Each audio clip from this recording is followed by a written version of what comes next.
தமிழ் பேசும் அனைவருக்கும் வணக்கம். ப்ரீவியஸ் வீடியோவில் பார்த்தீங்க அப்படின்னா இன்டரப்ட்டுக்கான கோடிங்கை பற்றி எக்ஸ்பிளைன் பண்ணியிருப்பேன். இந்த வீடியோவில் பார்த்தீங்க அப்படின்னா இன்டரப்ட்டுக்கான சிமுலேஷனை பற்றி தான் பார்ப்போம். சரி வாங்க வீடியோக்குள்ளே போகலாம்.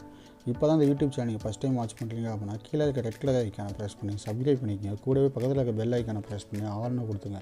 அப்போ தான் நம்ம யூடியூப் சேனலில் போட வீடியோஸ் உங்களுக்கு இமீடியட் நோட்டிஃபிகேஷன் வந்து அப்டேட் ஆகும்.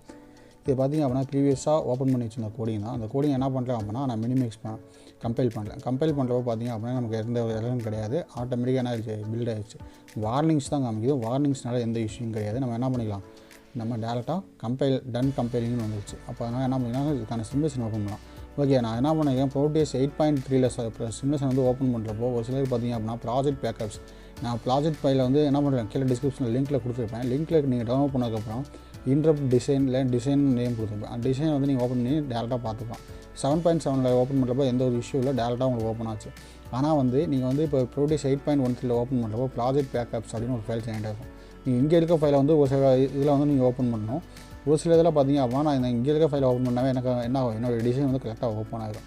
ஓகே, மேக்ஸிமம் எல்லாமே நான் கரெக்டாக டிசைன் ஓப்பன் பண்ணுற லொக்கேஷனை தான் கரெக்டாக கொடுத்துருப்பேன். ஒரு சில இடத்துல வந்து பார்த்திங்க அப்படின்னா என்ன ஆகும், ப்ரீவியஸாக நான் பழைய டிசைன் ஏதாவது வச்சு நான் எடிட் பண்ணியிருந்தேன் அப்படின்னா அதே டிசைன் தான் அதில் ஓப்பன் ஆகிருக்கும். ஓகே, அதனால தான் இந்த வீடியோ வந்து எப்படி ஓப்பன் பண்ணணும் அப்படின்னு நான் சொல்லியிருக்கேன். இதை வந்து ஜூம் பண்ணிக்கிறேன்.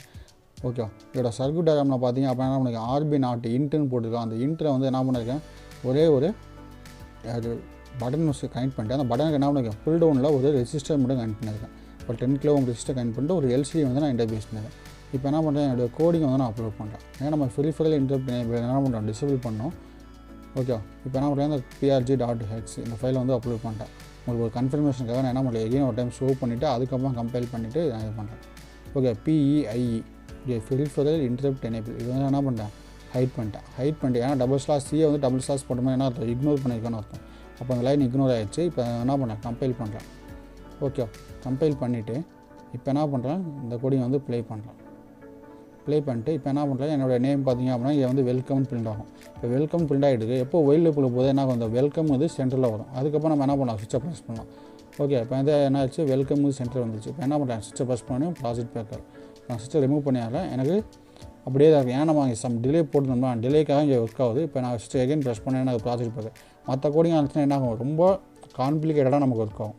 ஓகே, அப்போ அதுக்காக தான் நம்ம என்ன பண்ணியிருக்கோம் அப்படின்னா, காம்ப்ளிகேட்டட் மீன் நமக்கு என்ன ஆகும் அப்படின்னா ஒரு 100 லைன் ரன் ஆகுது அப்படின்னா அந்த 100 லைன்லேயே வந்து அவனை வெயிட் பண்ணோம்.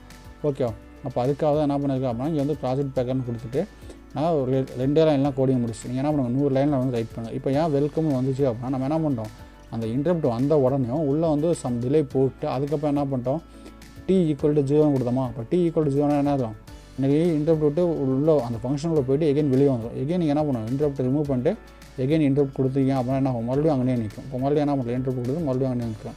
அப்போ என்ன ஆகும், அதே இடத்துல வந்து இன்டரப்ட் ஆகி வந்து செக் பண்ணிவிட்டு அங்கேயே நிற்கும். ஓகே, அப்போ ரியல் டைமில் என்ன பண்ணுவோம், நம்மளோட கண்ட்ரோலர் வந்து இன்டரப்ட்டுங்கிறது ஒரு சுவிட்ச் தான், ஒரு பட்டனை ப்ரெஸ் பண்ணி ரிமூவ் ஆகிடும். ஓகே, அப்போ பார்த்திங்க அப்படின்னா வெல்கம் வரவே இல்லை. வெல்கம் வர செகண்டில் என்ன பண்ணுறேன், நான் சுவிட்சை ப்ரெஸ் பண்ணேன், உடனே ப்ராஜெக்ட் பேக்கர் நமக்கு பிரிண்ட் ஆகிடுச்சு. ஓகே, இந்த கோடிங்கில் ஏதாவது டவுட் இருந்துச்சு அப்படின்னா என்ன பண்ணுங்கள், தாராளமாக கீழே கமெண்ட் பண்ணுங்கள். கமெண்ட்டை பார்த்துட்டு உங்களுக்கு ரிப்ளை பண்ணுறேன். அதே மாதிரி பார்த்திங்க அப்படின்னா அந்த PEIE இதே என்ன பண்ணுறேன், நான் வந்து இக்னோர் பண்ணியிருந்தேன். அதை எடுத்துகிட்டு நம்ம பண்ணாலும் என்ன அர்த்தம், நமக்கு வந்து அவுட்புட். ஏன்னா நமக்கு வந்து எக்ஸ்டர்னல் இன்டரப்ட் எனேபிள் பண்ணணும்னா என்ன பண்ணணும், நமக்கு GIE மட்டும் தான் ஒன்றா இருந்தால் போதும்ல. அப்போ அதுக்காக தான் என்ன பண்ணியிருந்தேன் அப்படின்னா நான் வந்து PEIE வந்து ஹைட் பண்ணியிருந்தேன். இந்த PEIE okay free interrupt enable வந்து உங்களுக்கு எனேபிளில் இருந்தாலும் எந்த ஒரு இஷ்யூமே கிடையாது. ஓகே, இப்போ என்ன பண்ணுறேன், என்னுடைய சிமுலேஷனுக்கு போயிடுறேன். இப்போ சிமுலேஷனை போய்ட்டு சிமுலேஷனை ஸ்டாப் பண்ணிட்டு எகைன் ப்ளே பண்ணிட்டு நான் சுவிட்சை ப்ரெஸ் பண்ணுறேன். இந்த நான் சுவிட்சை ப்ரெஸ் பண்ணி எடுக்கிறேன். ஏன்னா இது வந்து இப்போ எடுத்தோடனே இன்ஸ்லைஸ் ஆகணும்ல ஃபங்க்ஷனை, அந்த இன்ஸ்லைஸ் ஆகிறதுக்கு வந்து டைம் எடுத்துக்கும். அப்போ அதுக்காக தான் அங்கே வெயிட் பண்ணிச்சு. இப்போ ப்ராஜெக்ட் பேக்கர்னு பிரிண்ட் ஆகிடுச்சு. ஓகே, வெல்கம்னு பிரிண்ட் ஆகாமல் என்ன ஆயிடுச்சு, ப்ராஜெக்ட் பேக்கர்னு பிரிண்ட் ஆச்சு. இப்போ எகைன் நான் ப்ரெஸ் பண்ணுறேன் ப்ராஜெக்ட் பேக்கர். ஓகே, அப்போ இன்டரப்ட் வந்த உடனே எனக்கு என்ன ஆகும், டேரெக்டாக பிரிண்ட் ஆகும். இது வந்து நீங்கள் வந்து பெரிய லாஜிக் வந்து கோடிங் வந்து ஒரு 100 லைன் 50 லைன் நீங்கள் எழுதிட்டு அதுக்கப்புறம் இன்டரப்ட் யூஸ் பண்ணிங்க அப்படின்னா என்ன ஆகும், கரெக்டாக உங்களுக்கு வந்து தெரியும், அதோட வித்தியாசம் தெரியும் எப்படி ஒர்க் ஆகுது அப்படின்னு. ஓகே, இப்போ 2 லைன் இருக்க உங்களுக்கு வந்து டிஃப்ரென்ஸ் வந்து தெரியாது. ஆனால் நீங்கள் என்ன பண்ணுங்கள், ஒரு ப்ராஜெக்ட்டுக்கான கோடிங் ரைட் பண்ணுறப்ப இன்டரப்ட் யூஸ் பண்ணி கோடிங் ரைட் பண்ணி பாருங்கள், உங்களுக்கு அதுக்கான டிஃப்ரென்ஸ் வந்து தெரியும். இந்த கோடிங் ஏதாவது டவுட் இருந்துச்சு அப்படின்னா என்ன பண்ணுங்கள், அதெல்லாம் கீழே கமெண்ட் பண்ணுங்கள். அந்த கமெண்ட்டை பார்த்துட்டு உங்களுக்கு ரிப்ளை பண்ணுறேன். இன்னும் நம்ம யூடியூப் சேனலை சப்ஸ்கிரைப் பண்ணாமல் பார்த்துட்டு இருக்கீங்க அப்படின்னா கீழே இருக்க ரெட் கலர் ஐக்கானை ப்ரெஸ் பண்ணி சப்ஸ்கிரைப் பண்ணிக்கோங்க. கூடவே பக்கத்தில் இருக்க பெல் ஐக்கானை ப்ரெஸ் பண்ணி ஆல்னு கொடுத்துங்க. அப்போ தான் நம்ம யூடியூப் சேனல் போடுற வீடியோஸ் உங்களுக்கு இமீடியட் நோட்டிஃபிகேஷன் வந்து அப்டேட் ஆகும். அதே மாதிரி உங்கள் ஃப்ரெண்ட்ஸுக்கும் இந்த வீடியோ பிடிச்சிருந்துச்சு அப்படின்னா ஷேர் பண்ணுங்கள்.